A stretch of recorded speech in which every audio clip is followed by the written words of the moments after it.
Okay. Recording. It's already recording. Oh no. That's fine. That's okay. Hello, if you're watching this, this is the 2021 annual meeting, and it's the first time we've ever used Zoom. We used to use Jitsi, and we will a couple more times, but we're trying to move to Zoom.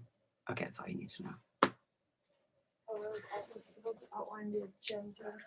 I did. At the beginning? You mean for the meeting? To be like, this is what we'll be talking about tonight. So I have some bad news. What's that? It's recording. Pause recording. Resume recording. I'm good at this. All right. Hello, everyone. Welcome to the meeting, the annual meeting of 2021. My name is Jonah. I am the board president. This is Frances Gregory. They are the secretary. Something just went off, but that's fine. We are really excited to have you. We know we just had one of these in October, but why are we doing this right now? Because we have to submit our annual report to the Secretary of the State in March. So we're trying to merge the two. Because we have a new board. And we also have a new board. Thank you. That is Linda Berenstein, our treasurer. And then do the other three board members, would you like to introduce yourselves? Starting with Celeste. I'm Celeste Trimble, Vice President.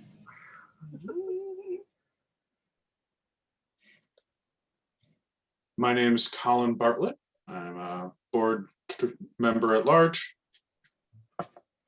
And I'm Austin. I'm the other board member at large. Heck yeah, oh my gosh. Okay, so we have an agenda for tonight. Basically, we're gonna go over an annual report slideshow. We're gonna go over a bylaws report. We're gonna do a little fun announcement, and then we're gonna do a Q&A.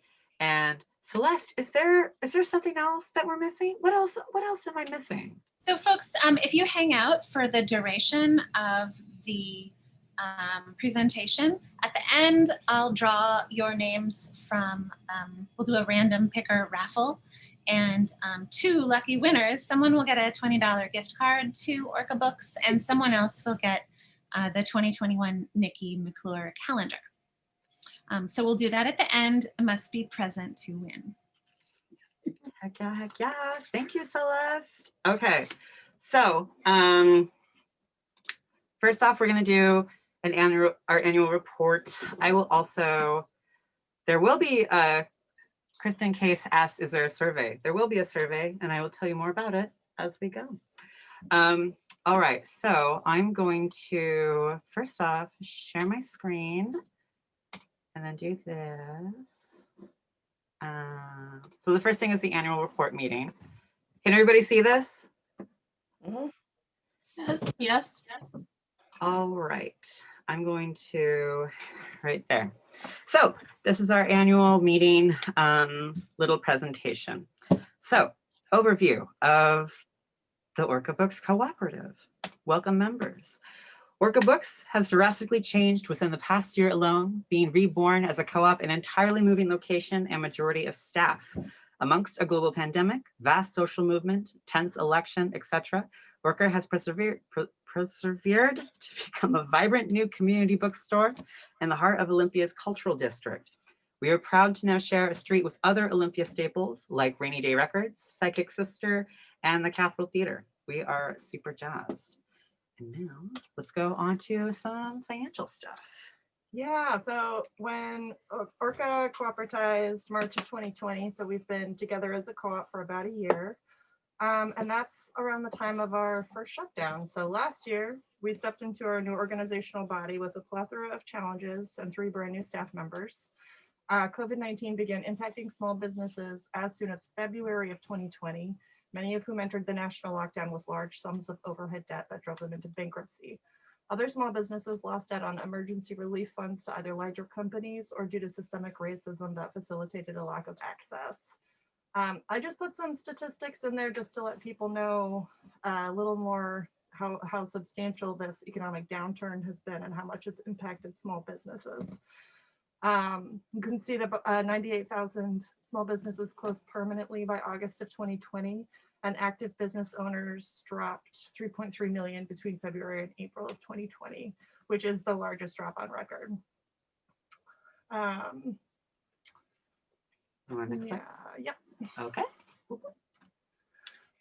We also wanted to pepper in here some of our hope. As a newly formed co-op, we know that the co-op economic model is stronger than other models of business management.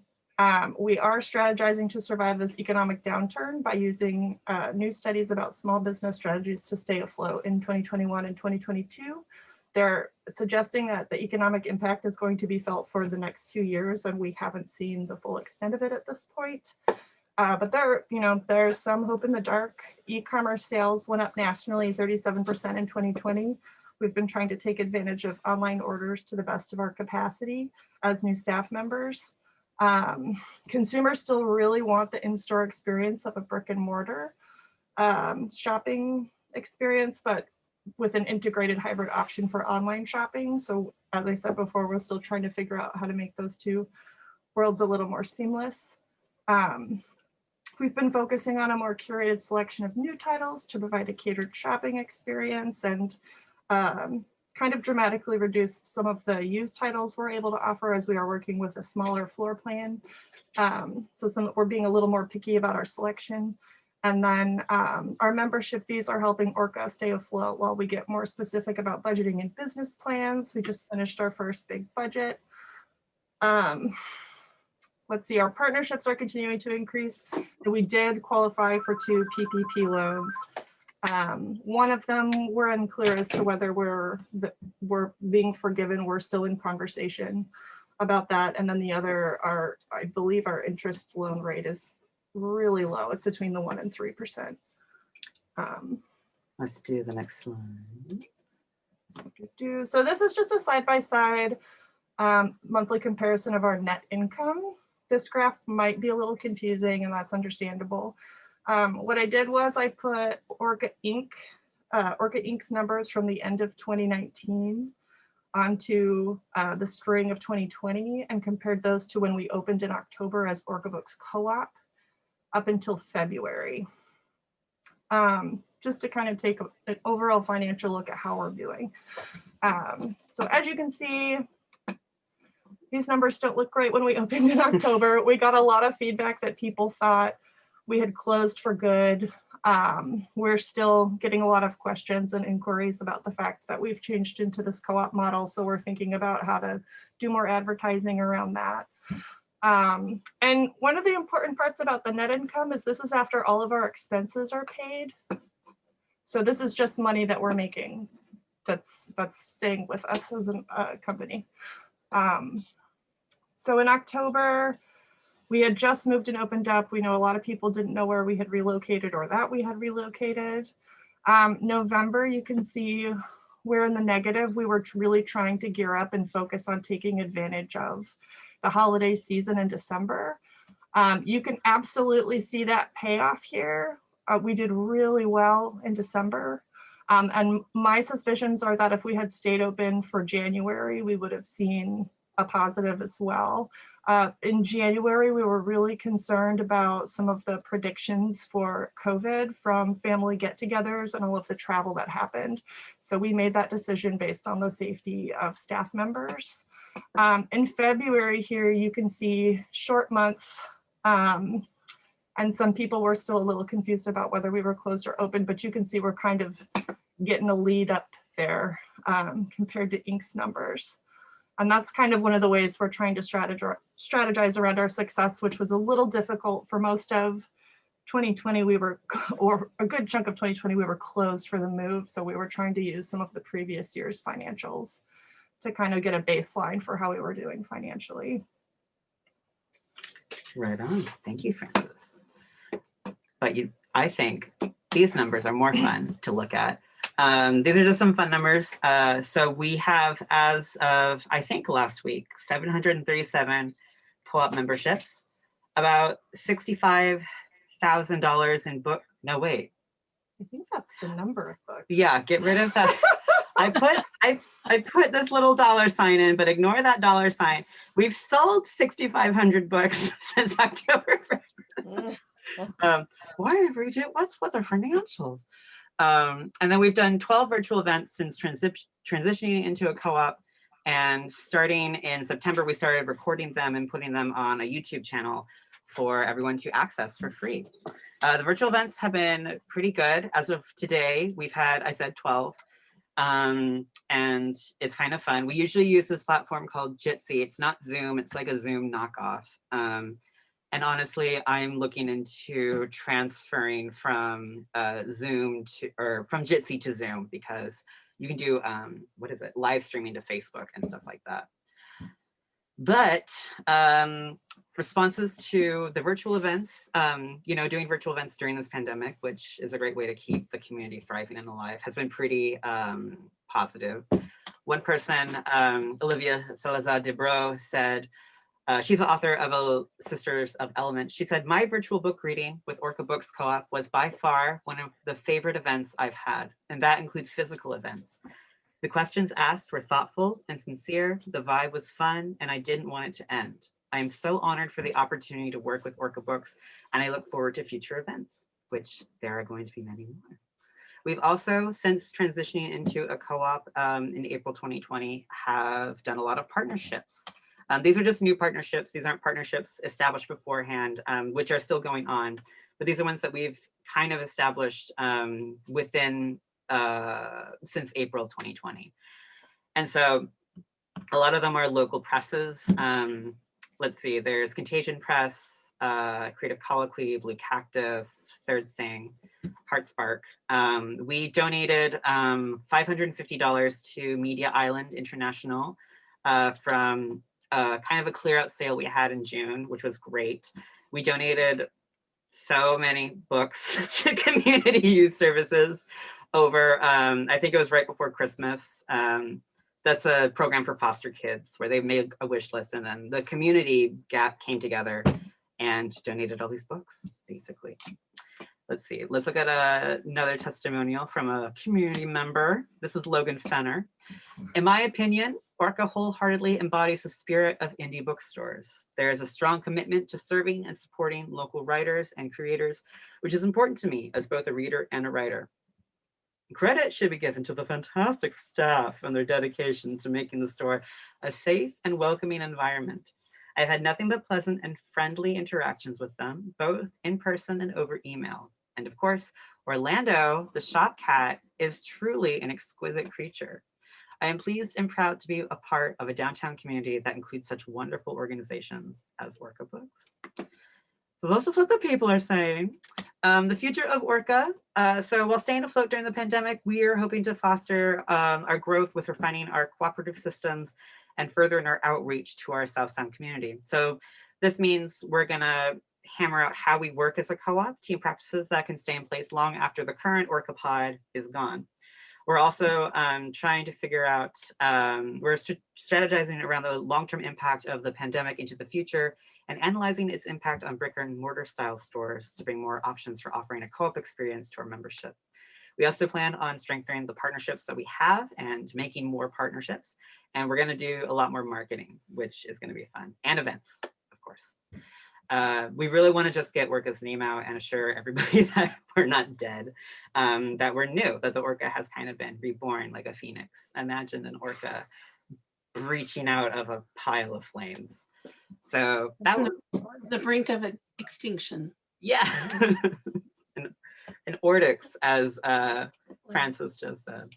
All right, I'm gonna stop screen sharing and then go back, and then our next thing on the agenda is a bylaws report from Austin and Colin. So Colin, I'm gonna make you the host. Yep, change host. All right, take it away, Austin and Colin. I am the host now. Oh, great. Boop, boop, boop. Share. Great. So we were given a wonderful, so we were given a wonderful set of bylaws. And when we started, there were some concerns that we had that we wanted to address Austin will go into those in a moment here. But I do want to thank the people who worked on these before us for giving us some really good groundwork that we really just needed to make some edits to. Austin, take it away. Hey everyone, Austin again. So I'm just going to go over the intentions of the amendments that we have made here. To ensure that Orca remains a healthy worker cooperative in the future, we wanted to craft policy. We wanted to ensure that policies meet the staff collective's approval before they go into effect. So we added essentially a step in our decision-making process where the workers get to decide if they don't agree with the decision that we were going to make. We added solidarity co-op. Yes. Sorry, 1 second here. We wanted to ensure that changes to the bylaws both meet the staff collective must meet both the staff collective and member approval before going into effect. We want to increase worker representation on the board. So instead of 1 worker requirement on the board, now we have 2 worker member requirements. We wanted to give the staff collective the ability to request board meetings, and we wanted to change the decision-making process on the board to a consensus -1 model, which Colin could probably explain better than I could. Mm-hmm. And I think that is where I'll hand it back over to Colin. Great. Oh, good. I'm still unmuted. So apologies. This is getting a little weedy when I get into this. So basically what had happened was we were given a set of bylaws that then got edited by our legal team. And unfortunately, the legal team ended up removing a lot of the protections that the cooperative had had. So a lot of our editing process was just sort of restoring those protections and kind of enhancing them a little bit. So when I'm going through here, you'll see some text that's in bold and in a different color. If it's just, a lot of it is just like editing for clarity. So I'm not really going to talk about those because none of us need to hear that. But you'll see some areas where stuff is crossed out and other stuff is added in. And in those areas, that's where we made, usually some fairly substantive changes. If it made a significant difference, I also highlighted, though you can't see the highlighting too well on here. We also decided not to go with a proxy system, which had been in there. That's just a personal choice that we made. The first thing that we did was for the board itself. The board originally had to have 1 worker on it in order to meet legitimacy. We upped that to 2, and then when we did that, we also changed the voting system to a consensus -1. What consensus -1 means is that when the board makes a decision, any one person can say, I have a blocking concern here, and then we stop, and then we sort of go through that discussion. And then ultimately, if everybody except for that one person does agree with, whatever proposal that we've made, then we can move on. But if they manage to recruit 1 more person to their cause, then we sort of have to stop and sort of renegotiate. That allows people to have some sort of substantive, disagreements without grinding everything to a halt. It's worked very well thus far. We've been effectively using that already as the board. But what that also means is that both of the workers who are on the board have to consent to any policy for it to be able to pass.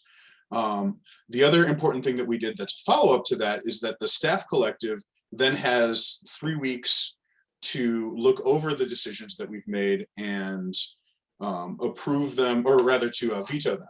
So if the staff collective sees a policy that we have and they don't like it, they can send it back to us basically and tell us, this doesn't work with, we're the ones who work in the shop.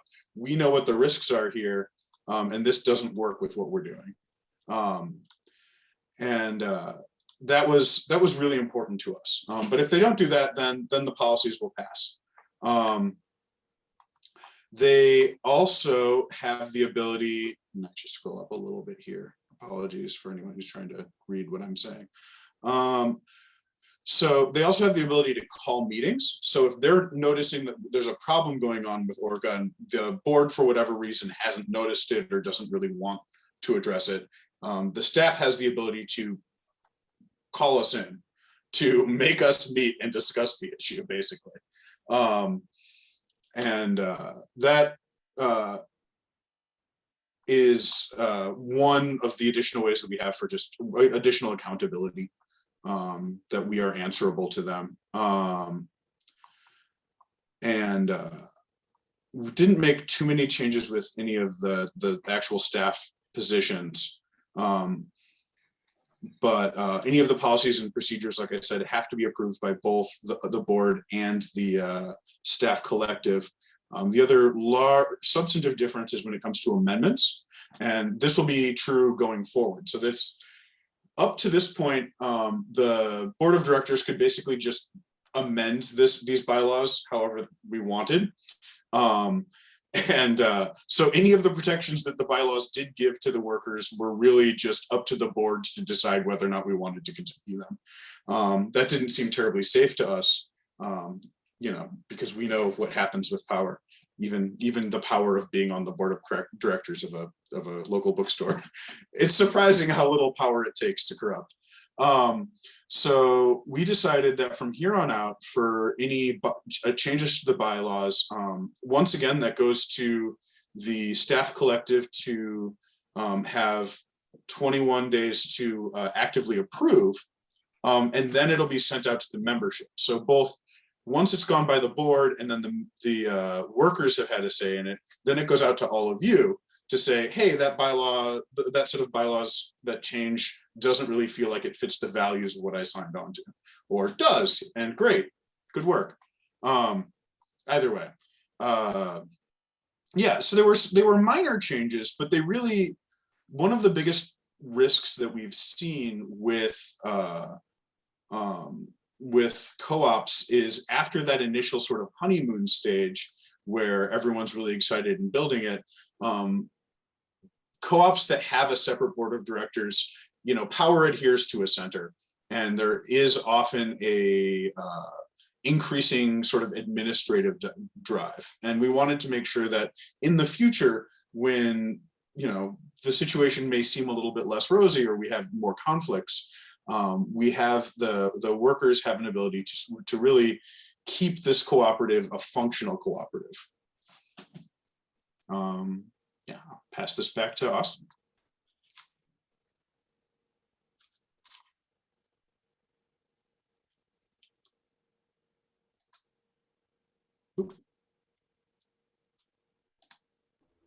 I'm sorry, did you say my name?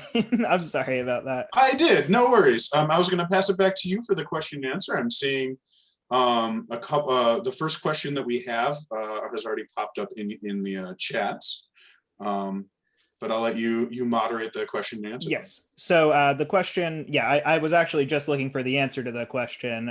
So the question was, what is the definition of a quorum for these votes with members? And I am looking for that right now, if any board member remembers off the top of their head. I think John was answering it. Oh, did John answer it? I'm not sure, but I think 2%. It'll probably be under the meetings, regular membership meetings. Yes.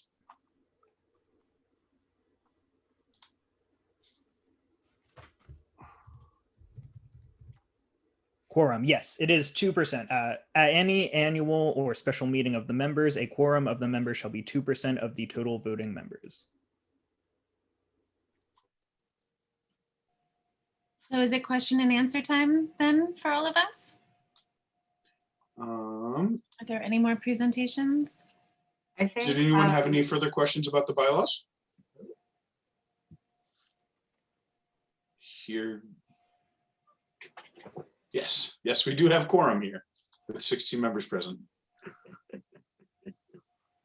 I think I just wanted to add a little announcement about the survey. So members who are watching and who are watching maybe after this, the email that you got, the Zoom link, has a survey at the bottom. And so we're asking people to fill those out as we go. And I might send it out again in about a week or so as well. But other than that, yes, it is Q&A time. Celeste, let's do Hold some. on just a sec. I'm just Colin to get transferring the host. host privileges over. You know, Participants. honestly, I think we're such a small group, we could unmute all, if that's easier.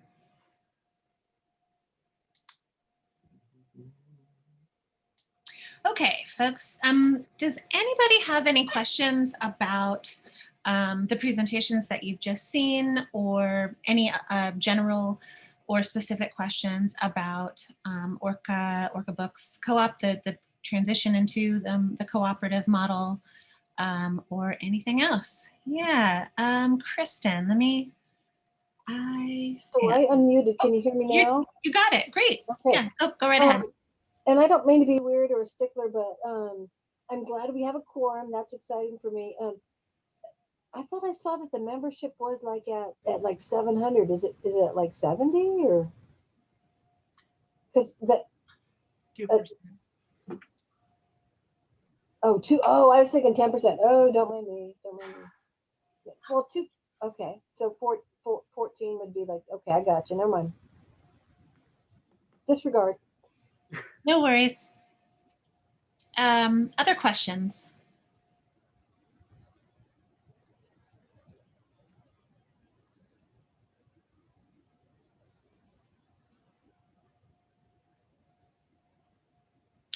Are there no more questions?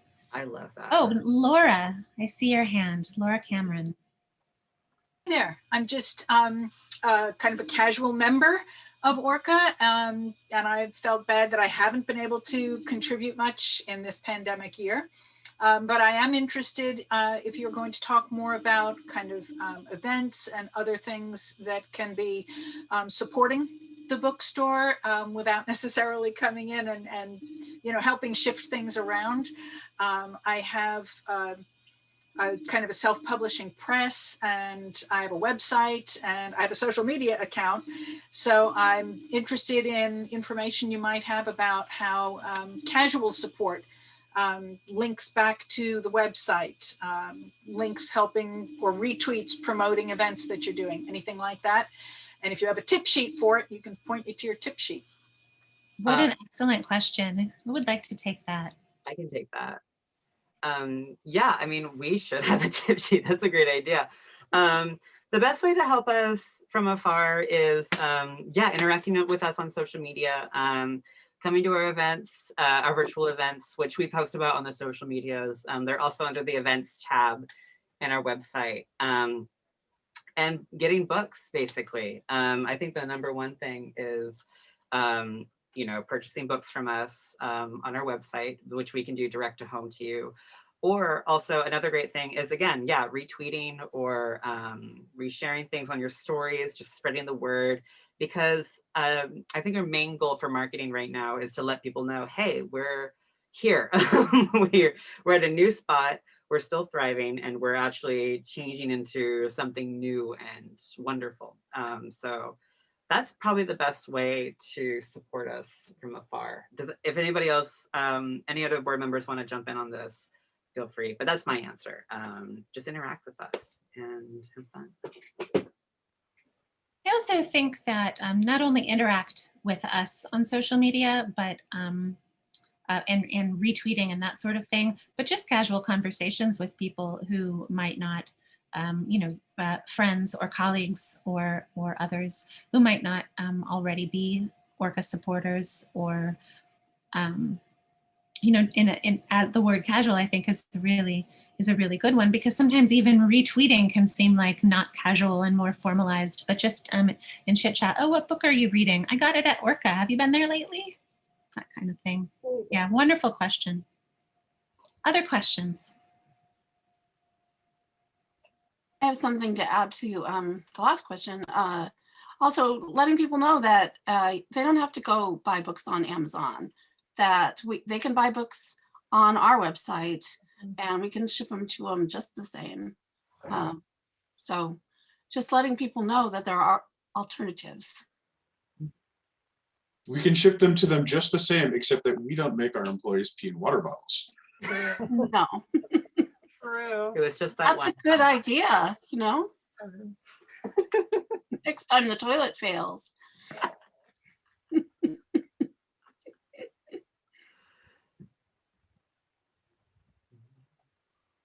Any other ideas for supporting Orca or other questions? Oh, yes, John. Well, I have a question, so if other people have ideas, but I guess my question is for the directors. So it's kind of interesting for me that I haven't really been as involved with Orca for the last 3 or 4 months, and it's like where I was kind of pretty involved up until then. But I know for some of you running for the board, you didn't necessarily know what you're getting into when you ran, and now that you've been serving for 3 or 4 months, I'm wondering what your thoughts are about Orca, and now what do you really see the future now for Orca over the next year or two during your term? Who would like to take that one first? I'll go. Yeah, so I'll be honest, like I came into this pretty hot. In this, because my introduction to the board stuff was largely my being very opinionated about the bylaws situation. So I was pretty concerned that it was going to be a pretty tumultuous board. Like I wasn't sure where people's values were going into it, because a lot of people come into especially these sort of member co-ops with a lot of different ideas about what that means. So the biggest surprise that I had is how delightful my fellow board members are and how committed everyone is to not only Orca as community space, but to the fellow workers within Orca and to the other businesses downtown. It's been a really, I've been very impressed with this board. I've been really impressed with my comrades here. As far as hopes for the future, I'm also, as a downtown business owner over at Burial Grounds, I'm just so impressed with how Orca is doing. Orca started off with a much harder situation than Burial Grounds did, and I feel like they've been doing very well. Both the staff and the board members before I came on. So I'm looking forward to seeing how that develops after we get through the pandemic. The pandemic has been kind of a weird mixed thing for businesses that are in transition, because it did give us a little bit of aid and breathing room that we wouldn't have had if we had to go into it right away. But obviously it had a huge effect on revenue, and we're in the middle of a massive, I think we're still calling it a recession. So I'm looking forward to what we do from here and how we grow through and past this.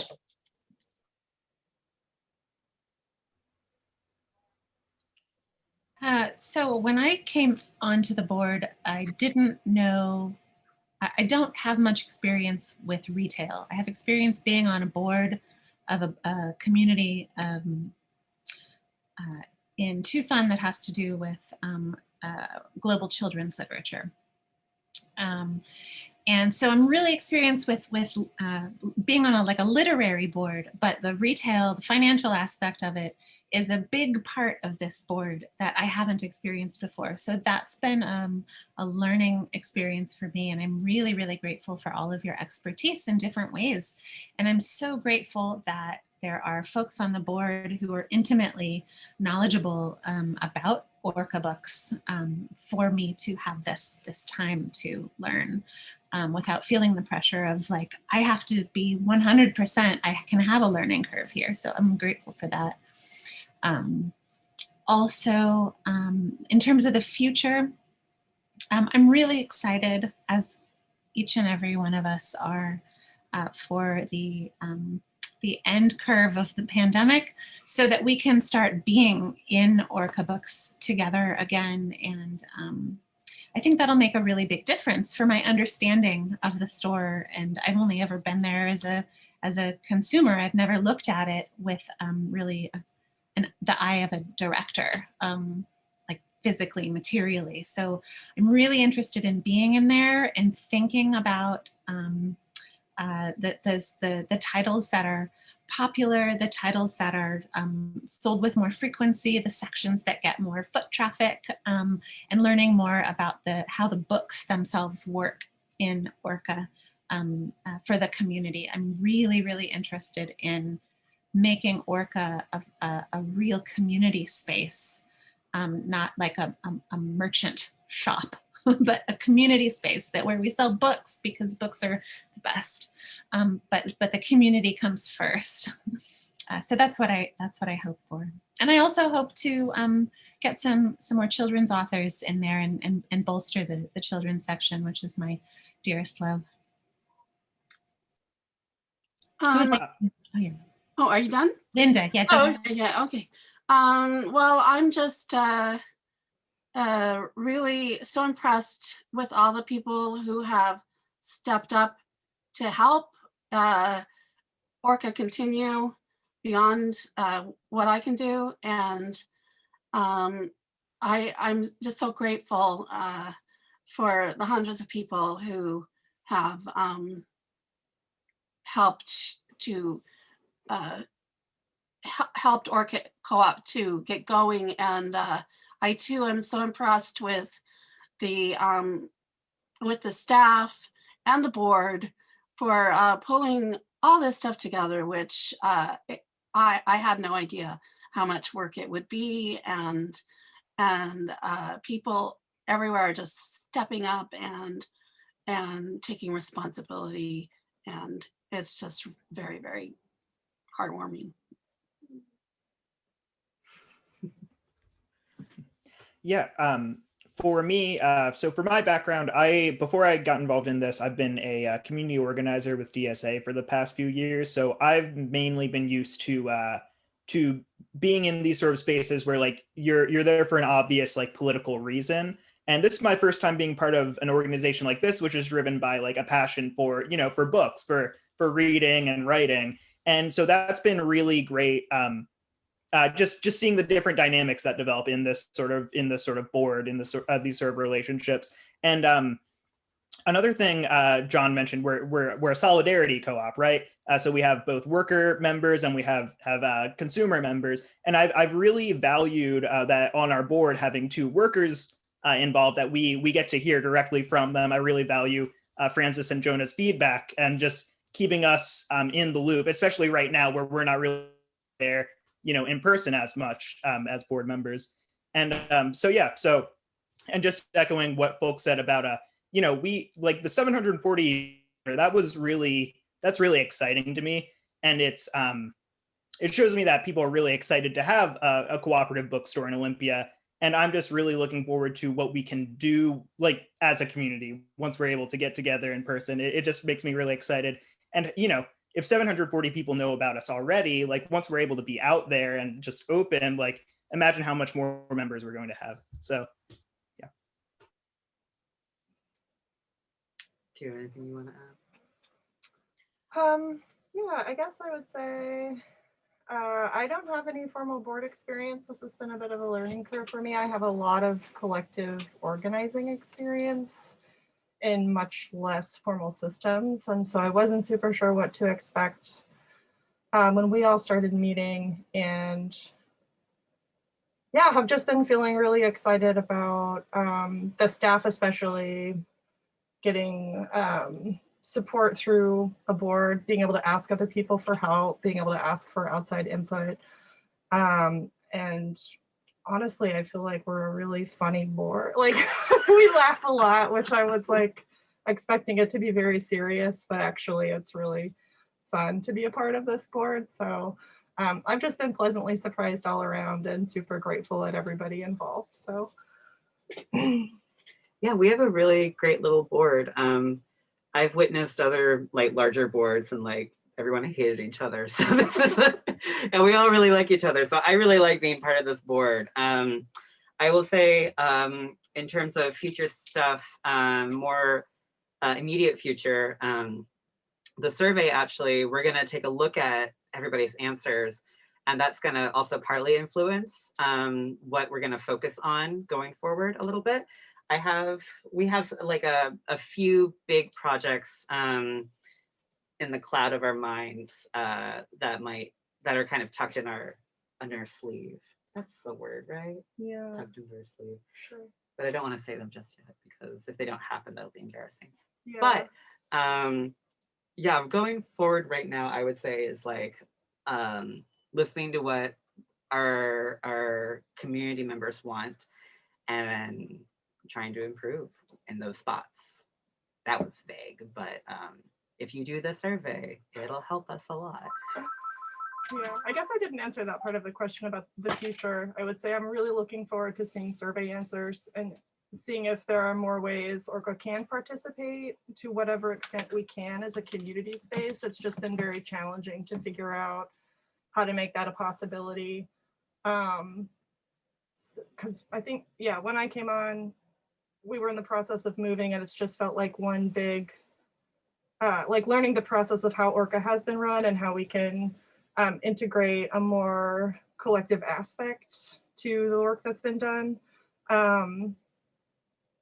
I feel like we're finally at the point where maybe there's some breathing room to future vision, but that's been difficult just with different aspects of the pandemic and then like holiday sales and figuring out how to get a budget together. It's just been a lot of bigger ticket items that we've had to focus on before being able to give adequate breathing room to like what could happen in the next year. So.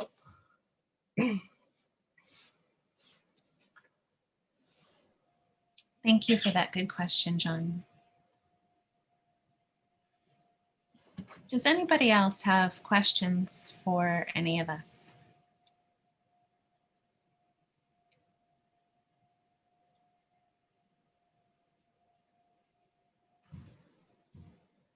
I have a question. I don't remember it being mentioned. Perhaps it was.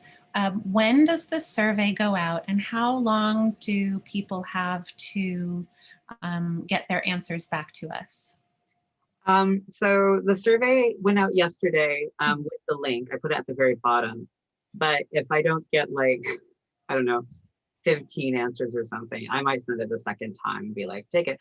I was really surprised. I put directions that was like, don't fill this out until after the meeting. And no one's filled it out, which I'm like, wow. So thank you. So if you go back to that email with the Zoom link at the bottom or towards the bottom, I think in the middle actually, there's a button and then you can go to the survey and they're all open answer form and you can type to your heart's content. And then if only 5 people respond or something, I might send it out again in a couple weeks. I would say, please fill it out by April 15th, mid-April, and then we'll take a look from there. I just pulled that out of nowhere, so like maybe not April 15th. I don't know. Please do April 15th. Thank you. Laura, I was thinking of an answer to your previous question about, oh, and then you have another question there. Good.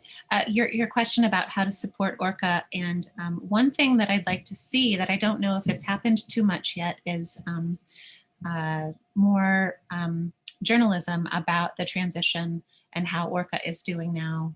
And see that in the various papers and things around town and blogs, local blogs and things like that. So if that's something that you all are connected to or know about, I think that would be a really profound way to help support Orca from afar. So your question, Laura, will the survey have a link to this recorded meeting? Oh, I answered it in the chat. Oh, did you? Oh, yes. Thank you. Yes. Good. In the next co-op email, the link to the recording will be there. Quick on the draw, Jonah. other thoughts and questions?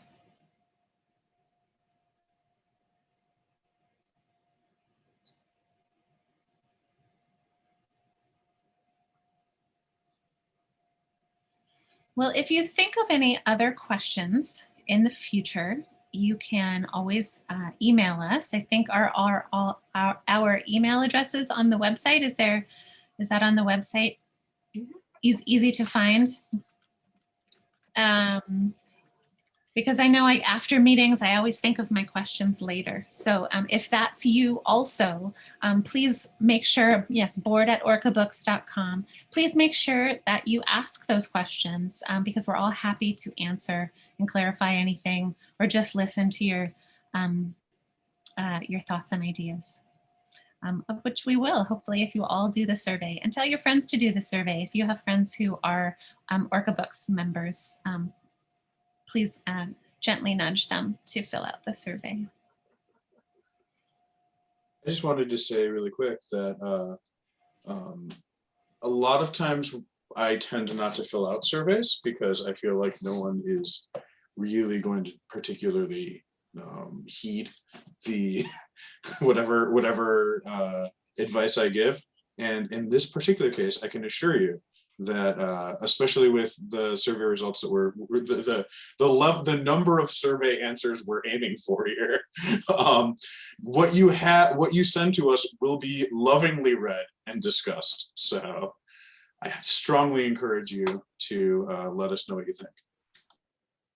I mean, I think that's one of the beauties of a cooperative model isn't just the solidarity model, but it's also the community being a part of the organization. And that's great hypothetically, but what's even better is when you actually give us your thoughts to help this become the place that you want Orca to be and that you can vision for the future of Orca Books Co-op. I have a question. Deb, go right ahead. Yeah, I live at Panorama and I also volunteer with the library there. And I'm wondering if it would be something that a staff person from Orca or one of the board members might be willing to do a Zoom talk with the library members, people who like to, we usually have Zoom things that talk about either authors or things going on in the book world. But it might be a way to, we have 1,200 people that live out here. And it might be a way to kind of advertise Orca to the retired community and let them know, because a lot of people have moved here from out of state. And so they're new to this area and it might be a good way, or, you know, maybe we could, I don't know, have talk about independent bookstores or something, or is that something that possibly we could do with one of the staff or one of the board members? That sounds really fun. I would love to do that. I'm a professor of literacy at St. Martin's University. And so I'm always over there in Lacey and thinking about always going by Panorama. And I know this would be virtual, but still it feels sort of right at home. And I think that's a really good idea. Deb, thank you for sharing that with us. So maybe if you fill out the survey, or you can give us your contact information in another way, we could collect that and get in touch. Yeah, I'll do that.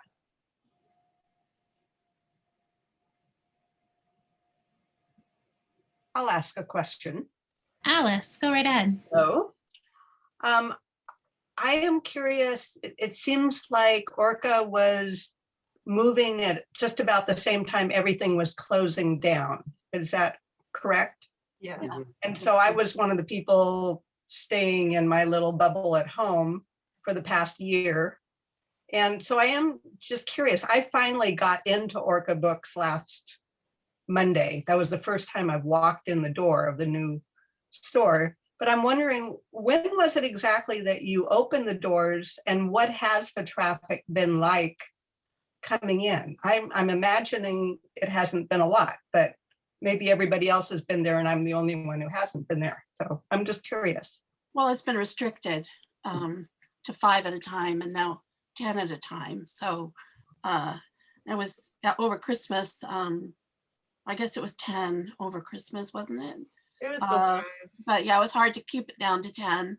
But yeah, so yeah, that's Did you have a line outside or? I mean, sometimes you did. That's a good. lot of businesses downtown did Uh-huh. over Christmas. Yeah. Yeah, but it was cold. Yeah. Yeah, And we- So did it kind of meet your expectations as far as given all the restrictions and this kind of unprecedented situation we were in? How did you feel about the number of people who were actually walking in the door or standing in line? well, we did really well in December. We did as well as we did in December of 2019. That's really incredible. I mean, that's Yeah, yeah, what is kind of incredible. We did a lot more online sales, and people calling and special orders and Good. things like that. I think considering the that's number good. of restrictions, especially to people allowed in the store, we had a phenomenal December. Yeah, Like yeah. I was really That's surprised at how well we did. Mhm. But other than that, book selling is kind of like a month-to-month situation, and January is usually it does drop off, which was one of the reasons we were feeling okay about closing for most of the month. And then in springtime, it tends to pick back up. And in March, those numbers weren't represented on the chart I showed, but you can tell that things are starting to pick back up again in time for I don't know if we'll have a traditional tourist season, and we weren't open last summer, so I'm not sure what to expect, but I imagine it's going to pick back up quite a bit. Well, December is the busiest, always has been the busiest. Yeah. And so it starts, it's usually double any other month. So, and I think we're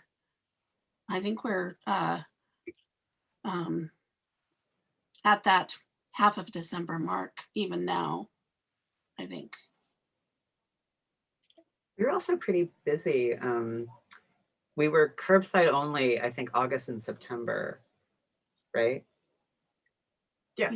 Yeah, we were curbside only for those 2 months. And I remember being busier than usual, or I guess I had nothing to compare it to. But it felt like there were a lot of people knocking on the door, picking up their books, asking to come in. One time, a dad tried to pay me money to let his children go to the bathroom in our store. That was genuine. Oh, whatever. It was during curbside. It was weird. Yeah, a Wow, lot of I hadn't people. heard that one. A lot of people really like us. So. It feels like there's a pent up demand. Yeah.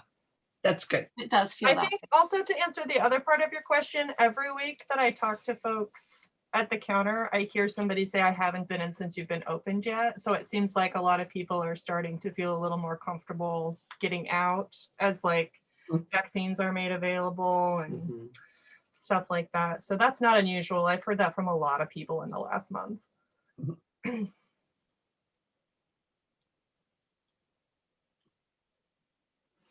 Thank you for that question. Other thoughts or questions?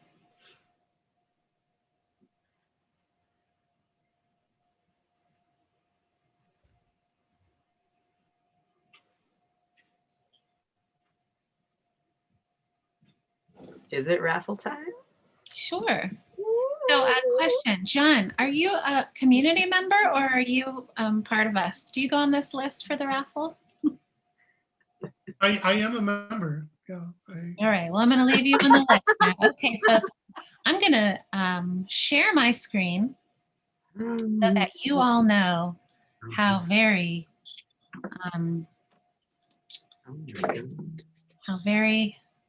transparent we are. Okay, do y'all see your name? You see your name there? Is anybody's name missing? Okay, the winner is not the letter G. We're gonna get a new winner. Oh, I'm not on there. Oh, and take me oh, off. sorry. Oh, we there go. I am at the top. Oh, that was you, Linda. Oh, okay. Yeah, take me off. Sorry. Okay, Yeah. are we ready? Which one is this for? Oh, good question. Let's do the calendar first. Okay. I'm excited. Oh, this is so exciting. The winner is John. Yeah! I wanted the calendar. Wonderful. Yay!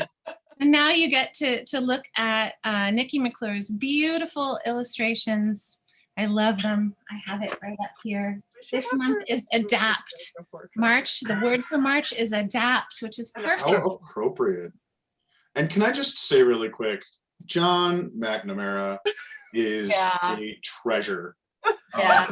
Yes. Like as like in both of the co-ops that I'm a part of, I don't think that we I don't know where we would be without him. So Yeah. you deserve at the very least a Nikki McClure calendar. Thank you, All John. right. Thank you for those kind words, Colin. Okay. Next, now for the $20 gift card. Thank you so much for all of you that you are all here, that you're participating in the conversation, that you stayed for the end of the conversation. It means so much to all of us. And the winner is,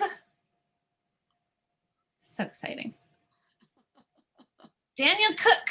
Woo! Congratulations, Daniel. Oh, I'm gonna get some books now. Heck yeah. So, I assume it'll be at the front counter, yeah? Yeah, so Daniel, Oh, of if course, you just yeah. want to come and be like, hey, I won, this will be with the rest of the gift cards. I'm putting your name on it right now. What if Daniel wants to order by phone or over the internet? I can also mail that to you. What would you prefer? No, I'll just come in. Oh, good. That's what I wanted you to say. Daniel Cook. All right. Right. Well, thank you. And though the rest of us didn't win the raffle, we all win when we come together to support this wonderful organization. So thank you all for being here. Thank Thank you. you.